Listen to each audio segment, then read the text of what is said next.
ధరించుకునే ధన్యత. కాబట్టి క్రీస్తులోనికి బాప్తిసం పొందిన మనమందరం నేను ఎవరిని ధరించుకుంటున్నా అంటే ప్రభువుని ధరించుకుంటున్నాను, లోకాన్ని ధరించుకోవడం లేదు. లోకం యొక్క లేకపోతే ప్రియుల వస్తువులు లేకపోతే లోకములు పెట్టి లోక సంబంధమైనటువంటి ఆచారాలు లేకపోతే లోకములు పెట్టి పద్ధతులు లేదా లోకాన్ని ధరించుకోవడం లేదు. ఎవరు ధరించుకుంటున్నాం అనే వాడిని ఇక్కడ గుర్తు చేస్తుంటే నేను ప్రభువు ధరించుకున్న వ్యక్తిని. కాబట్టి బాప్తిసం తీసుకున్నట్టు ప్రతి వారు కూడా ఏం గుర్తు పెట్టుకోవాలంటే మూడోదిగా నేను ప్రభువు ధరించుకుంటున్నా. కాబట్టి ప్రభువు ధరించుకున్న వ్యక్తిగా నేనున్నాను.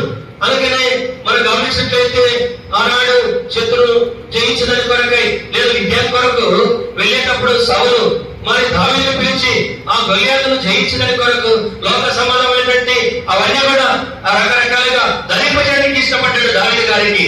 అయితే ప్రియులారా ఈ నాకు వాడుకోలేమని చెప్తా వచ్చాడు. యేసు క్రీస్తు ప్రభు పేరట ఆ దుడ్డుకర్ర ఒక రాయి తీసుకున్నాడు, ఆ కర్ర తీసుకున్నాడు, వెళ్తున్నాడు శత్రువును జయించడానికి. ఏమాత్రం లోక సంబంధమైన దానిని